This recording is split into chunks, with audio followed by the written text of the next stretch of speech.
Alhamdulillah, alhamdulillahilladzi nahmaduhu wa nasta'inuhu wa nasta'in wa na'udzu billahi min syururi anfusina wa min sayyiati a'malina.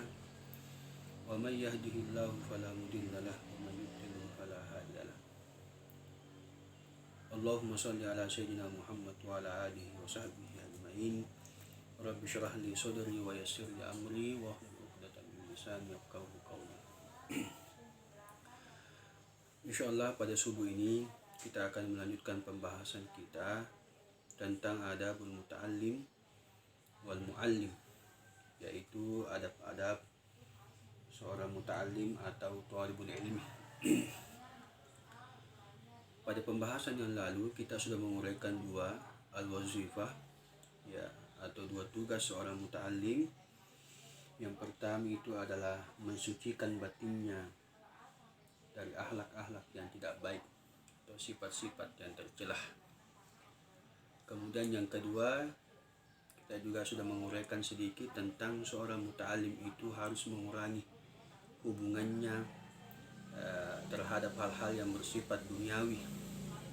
Ya, bahkan alangkah afdalnya seorang muta'alim itu jauh dari kampung halaman, keluar ke suatu daerah agar supaya lebih fokus di dalam menuntut ilmu, lebih fokus untuk memahami ilmu itu. Kemudian yang ketiga yang akan kita bahas, qala al-musannif rahimahullah, al-wazifatus salisa alla yatakabbar 'ala ilmi. Janganlah seorang talibul ilmi itu bersikap sombong atas ilmunya. Biasanya orang yang menuntut ilmu itu sudah mengetahui sedikit tentang ilmu itu, terkadang muncul kesombongan di dalam diri kita. Saya sudah mengetahui bab ini, saya sudah mengetahui tentang ini. Padahal sebenarnya itu merupakan tingkatan yang paling dasar bagi thalibul ilmi. Baru sedikit mengetahui tentang ilmu itu. Padahal tingkatan selanjutnya ketika orang sudah menguasai ilmu itu, maka dia akan senantiasa lebih tawadu atas ilmu yang didapatkannya. Bahkan tingkatan atau level tertinggi adalah ketika ilmu yang kita dapatkan, ilmu yang kita pahami itu seakan-akan tidak ada. Ini merupakan level tertinggi bagi mereka yang telah memahami ilmu ini dengan baik. Wala tamar ala mu'allim bal yalqa ilaihi zama amrihi bil kulliyah fi kulli tafsir.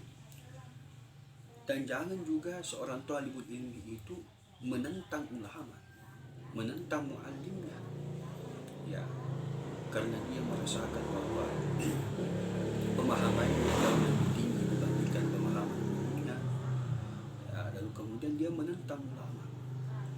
Bahkan banyak di antara kita menuntut ilmu sebanyak-banyaknya, ya, agar supaya bisa menentang satu ulama atau dua ulama yang dianggapnya itu tidak benar.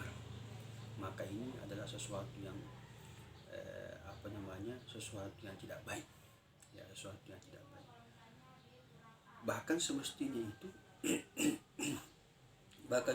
itu ketika kita berguru kepada seorang muallim, ya kailaihi zamama amrihi bil kulliyah fi kulli tafsir, menyerahkan seluruh, ya, kepada guru itu, ya, kepada muallim itu apa yang disampaikan kepada kita.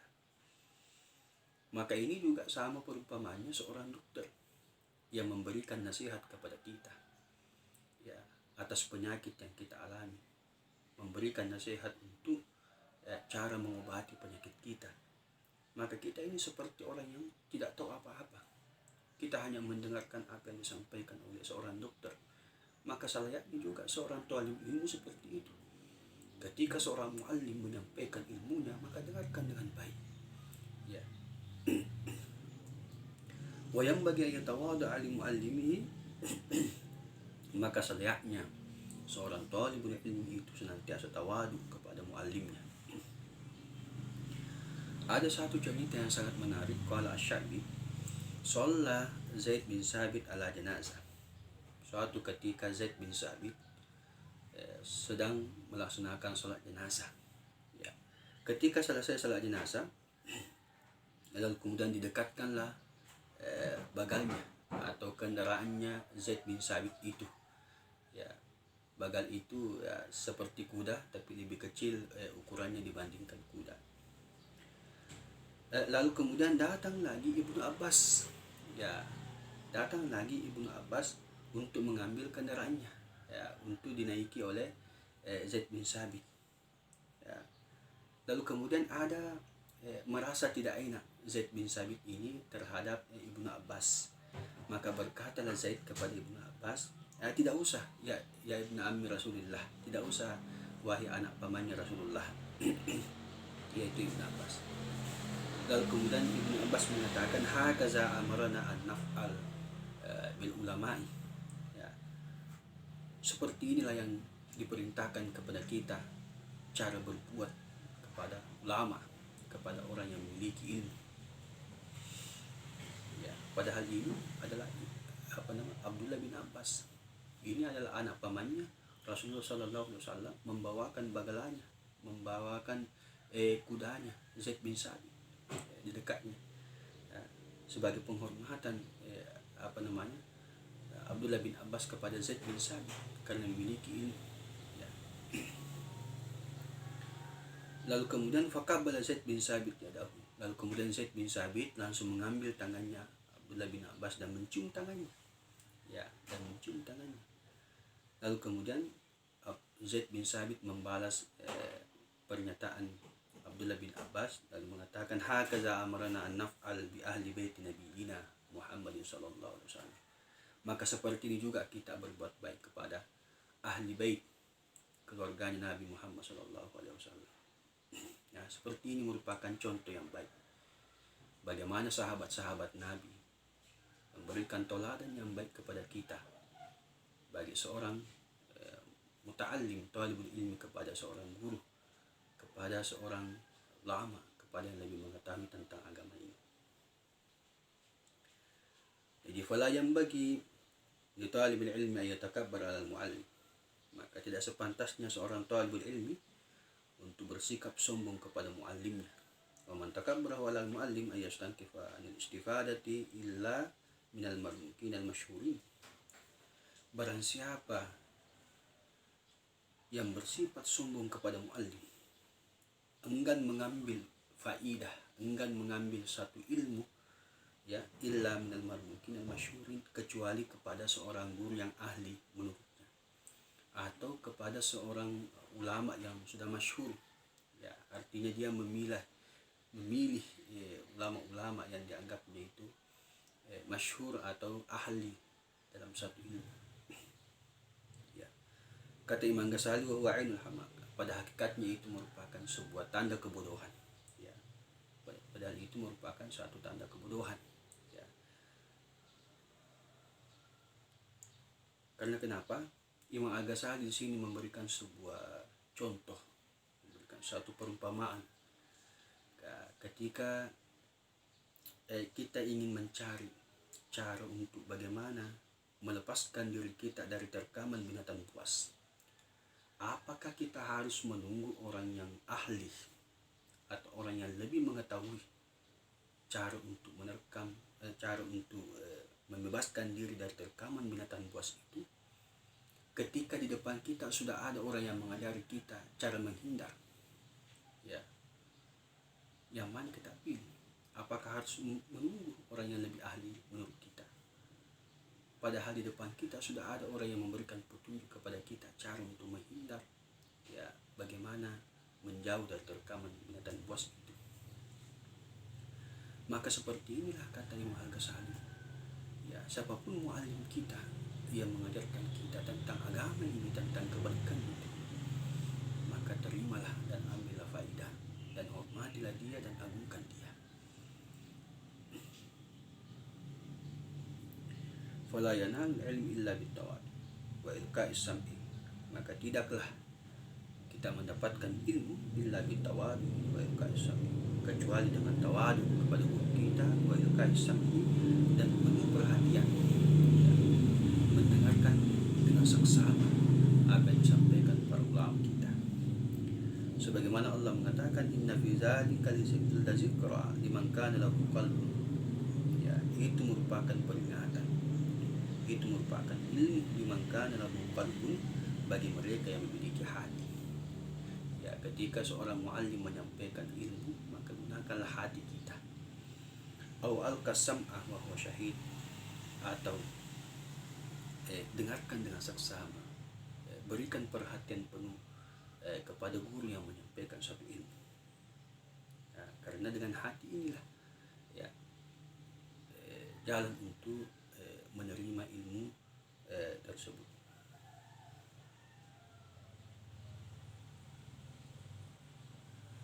Lalu kemudian di sini diberikan sebuah perumpamaan, ya, selayaknya seorang muta'alim itu kepada gurunya adalah seperti tanah yang kering. Kenapa tanah yang kering ini haus dengan air, dengan basahan air? Ya, maka tatkala turun hujan yang deras, fatasyarrabat jami' ajzaihi, lalu kemudian meresaplah air itu ke seluruh bahagian tanah-tanah yang kering itu, ya, dan merata semuanya. Maka kita juga selayaknya sebagai thalibul ilmu itu seperti orang yang kehausan dengan ilmu, ya, mendengarkan dengan saksama, memperhatikan apa yang disampaikan bait sebaik oleh ulama kita, sehingga dengan adanya kesenangan kita terhadap ilmu itu memudahkan hati kita menerima apa yang disampaikan para ulama. Wa mahma asyara alaihi al-muallim bitariki fi ta'allum wal yukallim wal yada ra'yahu. Manakala seorang muallim ya memberikan petunjuk atau mengajarkan kita cara memahami suatu ilmu, maka ikutilah apa yang disampaikan para ulama kita, dan kemudian wal yada ra'yahu, tinggalkan pendapat-pendapat kita. Ya, terkadang ada seorang thalibul ilmu ya berniat untuk menuntut ilmu, tapi tatkala para ulama kita menyampaikan ilmu, berdebat dengan ulama. Ya, berdebat dengan ulama. Ya, padahal semestinya pada saat itu dengarkan dengan seksama. Ya, tinggalkan pendapat yang menurut kita itu benar, padahal itu belum tentu benar. Nah, inilah yang disampaikan Imam Al-Ghazali, bagaimana kita semestinya ketika kita memiliki niat untuk berguru kepada ulama, maka dengarkan dan agungkan, hormati ilmu yang disampaikan, sekalipun itu berbeda pendapat dengan kita, berbeda ilmu kita, dan berbeda ilmu yang selama ini kita baca.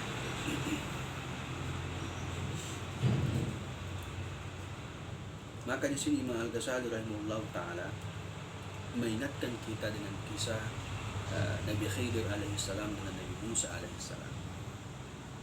Yang Al-Quran disampaikan, innaka lan tastati'a ma'iya sabra, sesungguhnya engkau wahai Musa tidak mampu bersabar ketika bersamamu.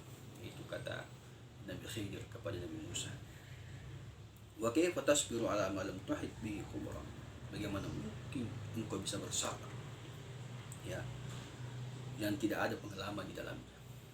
Kamu tidak mengetahui apa yang akan terjadi ke depannya, ya, sehingga kamu tidak bisa bersabar.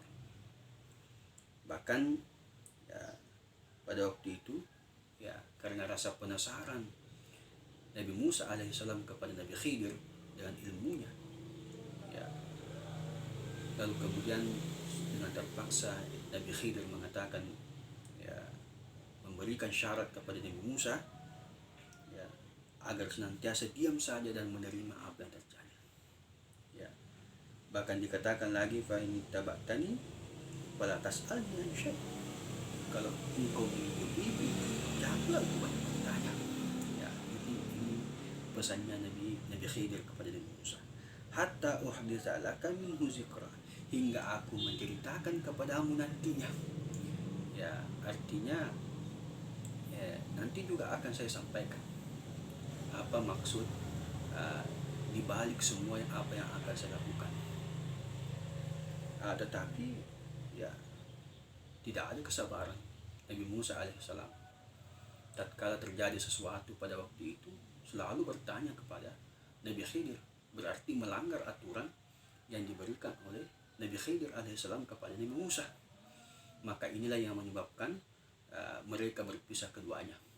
Karena kenapa Nabi Musa tidak mampu menahan lisannya untuk senantiasa bertanya dan bertanya, padahal Nabi Khidir memberikan sebuah persyaratan untuk taslim saja, ya terima saja apa yang telah terjadi, nanti di kemudian hari akan disampaikan oleh Nabi Khidir alaihissalam.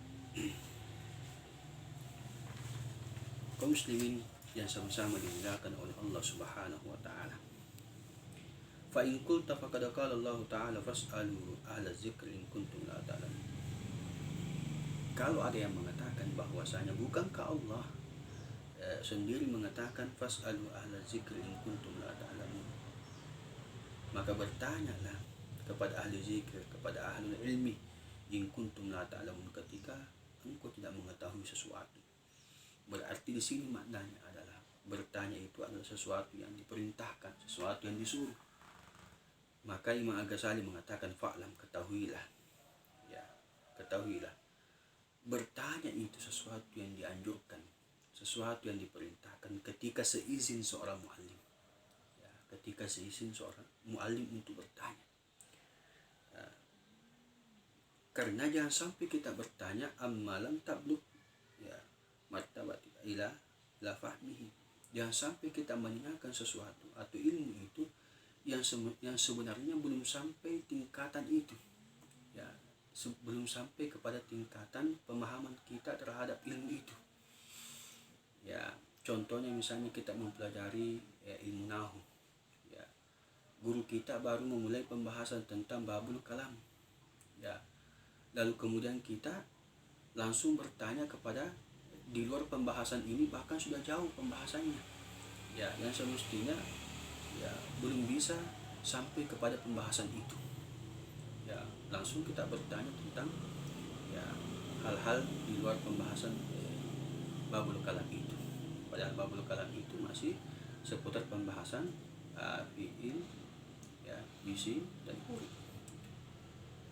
Ya kita sudah membahas tentang yang lain, ya kita sudah membahas tentang yang lain, ya seperti dofa, memberikan contoh-contoh yang ada dalam Al-Quran, kenapa seperti ini barisnya, ya. Kemudian selanjutnya, ya, maka Imam Al-Ghazali mengatakan bahwa ketika kita bertanya yang sebenarnya itu belum sampai tingkatan kita pada ilmu itu, ya atau pemahaman kita belum sampai untuk memahami ilmu itu, maka itu adalah sesuatu yang mazmum, ya sesuatu yang tercelah kata Imam Ghazali. Maka di sini dikatakan bahwa da'i soal qabla awani, maka tinggalkanlah pertanyaan-pertanyaan itu sebelum waktunya. Ya jadi ini juga yang menjadi hikmah Nabi Khidir alaihissalam memberikan persyaratan itu kepada Nabi Musa. Bukannya Nabi Khidir tidak mau menyampaikan ketika Nabi Musa bertanya pada waktu itu, tetapi Nabi Khidir mengatakan bahwa ini belum waktunya untuk disampaikan kepada Nabi Musa alaihissalam. Fal mu'allim a'lam bima anta ahlan lahu, ya wa bi awanil kashfi. Karena seorang muallim itu tahu kualitas dan keahlian kamu, ya keilmuan kita itu diketahui oleh kita, ya mengetahui batasnya bahwa ilmu sampai di sini, maka dia juga menyampaikan kepada kita di waktu yang tepat, ya, di waktu yang tepat. Maka disinilah seorang thalib ilmi ya harus memahami tentang bagaimana cara berguru kepada ulama. Kaum muslimin yang sama-sama dimuliakan oleh Allah Subhanahu wa taala. Kemudian kita pindah al-wazifatu al-khamisah, ya, tugas yang kelima bagi talibul ilmi, alla yada talibul ilmi fanna min ulumil mahmudah wala nu'an min anwa'ihi. Janganlah seorang talibul ilmi meninggalkan satu cabang ilmu, ya, atau satu bidang ilmu, ya, mempelajari satu cabang ilmu tetapi meninggalkan cabang yang lain. Karena kenapa? Kata Imam Al-Ghazali, fa innal ulum ta'awun wa ba'duha muqtabi ba'd. Karena ilmu-ilmu itu saling melengkapi, bantu membantu. dan ada keterkaitan satu dengan yang lain. Itu kata Imam Al-Ghazali rahimahullah ta'ala. Seperti kita mempelajari Al-Quran, mempelajari hadis, mempelajari akhlak, mempelajari tafsir, tapi kita meninggalkan ilmu namu, ini tidak bisa. Untuk memahami Al-Quran, untuk memahami hadis, harus dengan ilmu alat. Ilmu alatnya itu adalah ilmu nahu, ilmu sharaf, ilmu balaghah, dan ilmu bahasa yang lain.